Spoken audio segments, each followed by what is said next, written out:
IPL 2026లో భాగంగా వాంకడే వేదికగా ముంబై కోల్కతా జట్ల మధ్య జరిగిన రెండవ ఐపీఎల్ మ్యాచ్ దాదాపు ఏకపక్షంగా సాగింది. బ్యాటింగ్లో కేకేఆర్ జట్టు పర్వాలేదనిపించినా ఆ జట్టు ఫాస్ట్ బౌలర్లు అందరూ గాయపడడంతో ఆ జట్టు పూర్తిగా తేలిపోయి చతికిలపడింది. రాముడు 14 ఏళ్ల సుదీర్ఘ వనవాసం ముగించుకుని అయోధ్యకు చేరినట్లు సరిగ్గా శ్రీరామనవమి పండుగ ముగిసిన తర్వాత మన ముంబై జట్టు కూడా ఐపీఎల్లో తన సుదీర్ఘ తొలి మ్యాచ్ పరాజయాల వనవాసానికి ఘనంగా తెరదించింది. గత 13 ఏళ్లుగా సీజన్ మొదలైన ప్రతిసారి మొదటి మ్యాచ్లో చేతులెత్తేయడం ముంబైకి ఒక ఆనవాయితీగా వస్తోంది.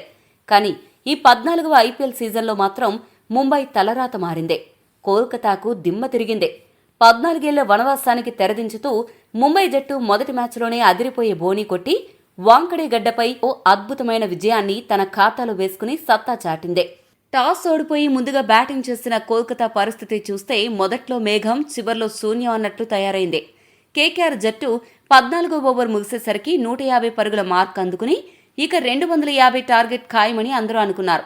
కానీ అప్పుడే మొదలైంది మన ముంబై బౌలర్ల అసలైన మ్యాజిక్. పవర్ ప్లేలో శార్దుల్ ఠాకూర్, మిడిల్ ఓవర్లో ట్రెంట్ బోల్ట్, ఇక డెత్ ఓవర్స్లో మన యార్కర్ల కింగ్ బుమ్రా వేసిన స్పీడ్ బ్రేకర్లకు కోల్కతా ఎక్స్ప్రెస్ టైర్లు పంచర్ అయ్యాయి. బ్యాటింగ్కి అద్భుతంగా అనుకూలిస్తున్న పిచ్పై ఆరంభంలో అదరగొట్టిన ఆ జట్టు చివరి 6 ఓవర్లలో కేవలం 70 పరుగులు మాత్రమే చేసి చతికిలపడింది. కోల్కతా బ్యాటర్లు చివర్లో చేతులెత్తేయడం ఒక కారణమైతే ముంబై బౌలర్ల కట్టుదిట్టమైన వైవిధ్య బౌలింగ్ వారి కొంప ముంచిందని చెప్పాలి. ఇక 221 పరుగుల భారీ లక్ష్యంతో బరిలోకి దిగిన ముంబైని చూసి కోల్కతా బౌలర్లు ఈజీగా డిఫెండ్ చేస్తామనుకున్నారు. కానీ పిచ్పై అడుగుపెట్టిన రోహిత్ శర్మ, ర్యాన్ రికిల్టన్ ద్వయం దెబ్బకు కోల్కతా బౌలర్ల మైండ్ బ్లాక్ అయింది. తగ్గేదేలే అన్నట్లు ఇద్దరు 200 స్ట్రైక్ రేట్తో విరుచుకుపడుతూ పవర్ ప్లేలోనే 80 పరుగులు బోర్డుపై పెట్టి గెలుపును సువర్ణాక్షరాలతో పవర్ ప్లేలోనే కన్ఫర్మ్ చేశారు. వీరిద్దరూ కలిసి మొదటి వికెట్కు ఏకంగా 148 పరుగులు జోడించి కోల్కతా బౌలింగ్ను ఉతికి ఆరేశారు. ఇది ముంబై చరిత్రలోని ఒక సంచలనం. 2012లో రాజస్థాన్పై సచిన్ టెండూల్కర్, డ్వేన్ స్మిత్లు నెలకొల్పిన 163 పరుగుల రికార్డు తర్వాత ముంబైకి ఇదే రెండవ అతిపెద్ద ఓపెనింగ్ పార్ట్నర్షిప్. ఏ వికెట్కైనా ముంబైకి ఇది 3వ అత్యధిక భాగస్వామ్యం కావడం విశేషం. ఈ ఊచకోత చూసి ఒకానొక దశలో వీళ్ళిద్దరే మ్యాచ్ను ముగించేస్తారేమో అనిపించింది. ఇక సొంత మైదానంలో మన హిట్ మ్యాన్ రోహిత్ శర్మ సృష్టించిన విధ్వంసం గురించి ఎంత చెప్పినా తక్కువే. ఫాస్ట్ లేదు, స్పిన్ లేదు, బంతి ఎవరేశారు అన్నది కాదు, బౌండరీ దాటిందా లేదా అన్నదే హిట్ మ్యాన్ లెక్క. వరుణ్ చక్రవర్తి, వైభవ్ అరోరా, బ్లెస్సింగ్ ముజర్బానీ, కార్తిక్ త్యాగి, సునీల్ నారాయణ్ ఇలా బౌలర్ ఎవరైనా సరే ఊచకోతకొస్తూ తన విశ్వరూపం చూపించాడు. కేవలం 23 బంతుల్లోనే హాఫ్ సెంచరీ బాదేసి తన ఐపీఎల్ కెరీర్లోనే ఫాస్టెస్ట్ 50 రికార్డును నమోదు చేశాడు. గతంలో 2015 ఫైనల్లో ఈడెన్ గార్డెన్స్లో చెన్నైపై 25 బంతుల్లో చేసిన రికార్డును ఈరోజు తానే బద్దలుగొట్టాడు. 38 బంతుల్లో 6 కళ్లు చెదిరే సిక్సర్లు, 6 ఫోర్లతో 78 పరుగులు చేసి కోల్కతా పాలిట సింహస్వప్నంలా మారాడు. ఈ ఇన్నింగ్స్తో ఐపీఎల్లో ఒక ఇన్నింగ్స్లో 6 సిక్సర్లు కొట్టడం రోహిత్కు ఇది 4వసారి. అలాగే కోల్కతాపై అత్యధిక పరుగులు చేసిన ఆటగాడిగా రోహిత్ నెంబర్ 1 స్థానానికి చేరుకున్నాడు. ఇక విరాట్ కోహ్లీ, డేవిడ్ వార్నర్, శిఖర్ ధావన్ల తర్వాత ఐపీఎల్ చరిత్రలో 50కి పైగా స్కోర్లు, 50 సార్లు సాధించిన ఎలైట్ ఆటగాళ్ల జాబితాలో సగర్వంగా నిలిచాడు రోహిత్. ఇక ముంబై ఓపెనర్ రికిల్టన్ కూడా 200 స్ట్రైక్ రేట్తో పవర్ ప్లేలో కేకేఆర్ బౌలర్లను పేకాటాడాడు. కోల్కతా స్టార్ స్పిన్నర్ వరుణ్ చక్రవర్తి అయితే రోహిత్, రికిల్టన్ల దెబ్బకు 4 ఓవర్లలో 48 పరుగులు ఇచ్చి వికెట్ లేకుండా బిత్తరపోయి వెనుదిరిగాడు. ముంబై స్కోరు 148 పరుగుల వద్ద ఉండగా వైభవ్ అరోరా బౌలింగ్లో రోహిత్ అవుటైనా ముంబై గెలుపు అప్పటికే ఖాయమైపోయింది. ఆ తర్వాత వచ్చిన సూర్యకుమార్ యాదవ్ కూడా వస్తూనే బౌండరీలతో విరుచుకుపడ్డాడు. కేవలం 8 బంతుల్లో 16 పరుగులు చేసి 15వ ఓవర్లో కార్తిక్ త్యాగి బౌలింగ్లో సూర్య అవుటైనా అప్పటికే జరగాల్సిన నష్టం జరిగిపోవడంతో కోల్కతా ఆశలు ఆవిరయ్యాయి. అయితే రికిల్టన్ గెలిపిస్తాడేమో అనుకుంటే 43 బంతుల్లో 80 పరుగులు చేసి 16వ ఓవర్లో బ్లెస్సింగ్ ముజర్బానీ బౌలింగ్లో పెవిలియన్ చేరాడు. వరుసగా 2 ఓవర్లలో 2 వికెట్లు పడినా ముంబైకి ఎలాంటి టెన్షన్ లేదు.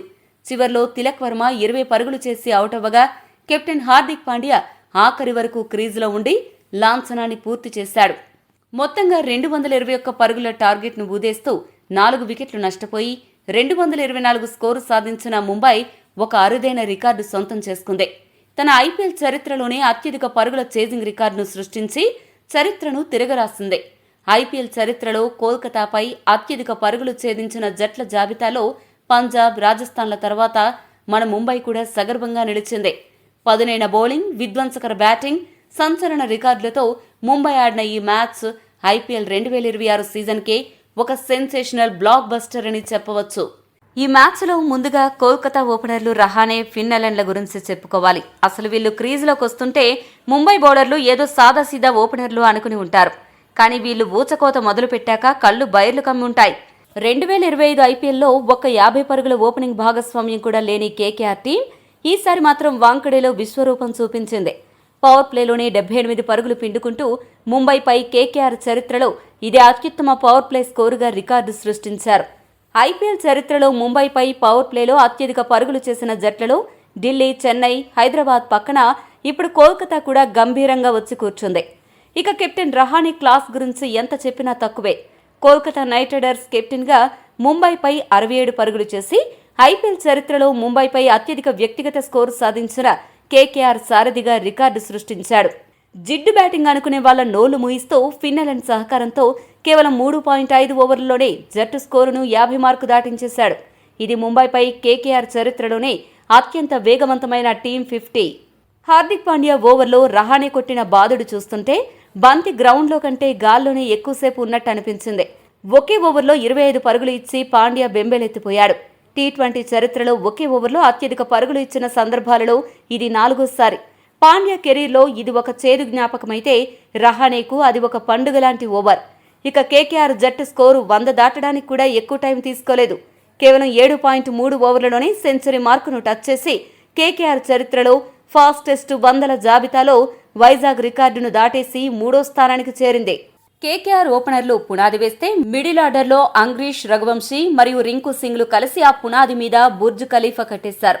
వీరిద్దరూ 4వ వికెట్కు నమోదు చేసిన 60 పరుగుల భాగస్వామ్యం ముంబైపై రెండో అత్యుత్తమ పార్ట్నర్షిప్గా నిలిచింది. ఒకప్పుడు జాక్వస్ కల్లీస్, యూసఫ్ పఠాన్ లాంటి దిగ్గజాలు చేసిన 91 పరుగుల రికార్డు పక్కన ఇప్పుడు ఈ కుర్రాళ్ల రికార్డు నిలవడం విశేషం. పాపం ముంబై స్పిన్నర్ గజన్ఫర్ పరిస్థితి అయితే మరీ దారుణం. డెబ్యూ మ్యాచ్లోనే 51 పరుగులు సమర్పించుకుని ఐపీఎల్ చరిత్రలో అరంగేట్రం మ్యాచ్లో అత్యధిక పరుగులు ఇచ్చిన రెండో స్పిన్నర్గా నిలిచాడు. చివరిగా కోల్కతా టీం వాంకడేలో సృష్టించిన విధ్వంసం మామూలుది కాదు.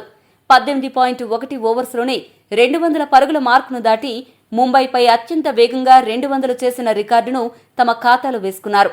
ఓవరాల్గా 220 పరుగులు చేసి ముంబై గడ్డపై అత్యధిక స్కోరు చేసిన జట్లలో ఆర్సీబీ, పంజాబ్ సరసన చేరింది. కేకేఆర్ చరిత్రలో ముంబైపై ఇది రెండో అత్యధిక స్కోరు.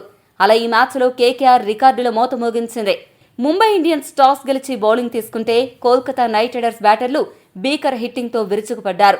ఓపెనర్లు ఫిన్నెలన్, రహానే కలిసి ముంబై బౌలర్లకు చుక్కలు చూపిస్తూ మొదటి వికెట్కే 69 పరుగుల కీలక భాగస్వామ్యం నెలకొల్పి చెమటలు పట్టించారు. ముఖ్యంగా ఫిన్నెలన్ అయితే 200 స్ట్రైక్ రేట్తో 17 బంతుల్లోనే 37 పరుగులు చేసి ముంబై బౌలింగ్ ని ఫినిష్ చేసే పనిలో ఉండగా శార్దుల్ ఠాకూర్ దెబ్బకి పెవిలియన్ చేరాడు. ఆ తర్వాత వచ్చిన భారీ ఆశల వీరుడు క్యామరన్ గ్రీన్ కేవలం 18 పరుగులకే చేతులెత్తేసి మళ్లీ శార్దుల్ బౌలింగ్లోనే వెనుదిరగడం కేకేఆర్ ఫ్యాన్స్ కి కాస్త షాక్ ఇచ్చింది. అయితే ఒక పక్క వికెట్లు పడుతున్నా కెప్టెన్ అజింక్య రహానే మాత్రం నేను ఉన్నా కదా అంటూ క్లాస్ అండ్ మాస్ మిక్స్ చేసి ముంబైని ఊచకోత కోశాడు. రహానే దాటికి 8 ఓవర్లకే 100 దాటేసిన స్కోరు 14 ఓవర్లకి 150 మార్కును టచ్ చేసింది. సెంచరీ వైపు దూసుకెళ్తున్న రహానే 40 బంతుల్లో 67 పరుగులు చేసి మళ్లీ అదే శార్దుల్ ఠాకూర్ చేతికి చిక్కడంతో ముంబై ఊపిరి పీల్చుకుంది. టాప్ 3 వికెట్లు పడగొట్టిన శార్దుల్ ముంబైకి కాస్త రిలీఫ్ ఇచ్చినా ఆ తర్వాత అసలు సినిమా మొదలైంది. డెత్ ఓవర్లలో యంగ్ గన్ రఘువంశీ, రింకు సింగ్ కలిసి ముంబై బౌలర్లపై విరుచుకుపడ్డారు.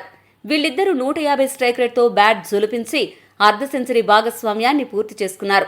రఘువంశీ 51 పరుగులతో ముంబై గుండెల్లో రైలు పరిగెత్తించి 19వ ఓవర్లో హార్దిక్ పాండ్యా బౌలింగ్లో అవుట్ అయ్యాడు. కెప్టెన్ హార్దిక్ వికెట్ తీసినా సగటున ఓవర్కి 13 పరుగులు ఇస్తూ భారీగా సమర్పించుకోవడం గమనార్హం. ఇక రింకు సింగ్ ఆఖరి వరకు క్రీజులో ఉండి 33 పరుగులు మాత్రమే చేసి కేకేఆర్ స్కోరుని 20 ఓవర్లలో 220 పరుగుల స్థాయికి చేర్చాడు. బుమ్రా కో చివర్లో కట్టుదిట్టంగా వేయబట్టే ఆ మాత్రం స్కోరైనా ఆగింది. లేదంటే 240 దాటిపోయి ముంబైకి మైండ్ బ్లాక్ అయ్యేది.